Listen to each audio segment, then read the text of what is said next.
Blame the bankers, blame government, blame immigration, or just a lack of space. One thing we all agree on is that this country is in the grip of a terrifying housing crisis. British people can't afford British homes. If you think I'm overstating the problem, allow me to introduce you to my friends. Meet Mr. and Mrs. Smith from Salisbury. With 3 children, they need a larger home.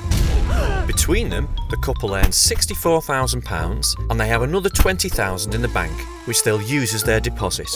Their finances are in pretty good shape, and when the Smiths head off to their local high street bank, the manager agrees. He says, "Your finances are in pretty good shape, and you'll be happy to know I'm in a position to approve your mortgage application."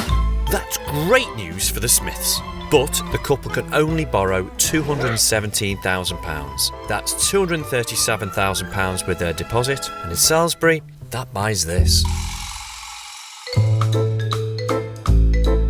It's a perfectly decent property, but you can build so much more for your money. I'm Mark Ward. I'm a passionate self-builder, and I'm truly passionate about people being able to build their own self-built home at an affordable price. And I've come up with a system that will do exactly that.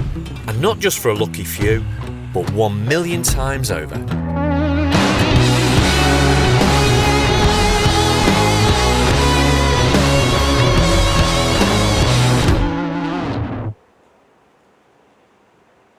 And it all starts here.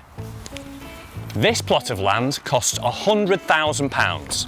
Put down your foundations for £17,000, then pop up a timber frame for a 3-bedroom home. That would set you back £40,000. Add a brick shell, a roof and some windows, and that will set you back another £30,000. Do the plumbing, electrics and plastering, throw in some kitchens and bathrooms, and pretty soon you've got a perfect detached home for less than £237,000.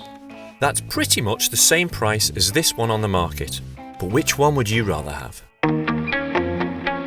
Self-build is nothing new, of course. You don't have to heat it up, you just literally paint it on like paint. But let me give you some statistics that will shock you. In the United States, 42% of new houses are self-built. In Germany, it's 65%. In France, it's 72%. And in Denmark, it's a staggering 95%. Here in the UK, it's just 10%. I want to change that. In fact, I want to get that figure to 50% in 5 years, so that within 20 years, 1 million homes in this country will have been built by their owners. And I've already made a start. This is French Fields. It's a plot of land just outside Liverpool. And this is now Britain's first self-build supersite.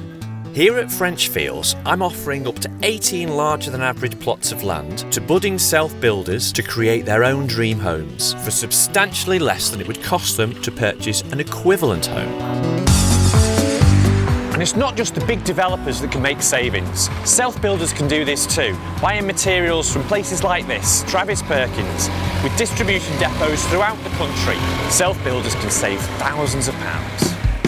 The Million Home Man is my way of proving to the British public that I can take this further, much further. I'm going to travel the country and encourage other landowners that self-build is not only the future, but it's a win-win for everybody involved. What the planning officer said was, he said... I'm going to work with planners and I'm going to work with councils to make sure usable land is made available to anybody who wants to build their own house. All these things you don't actually realise until you stand on the land. But that's not all.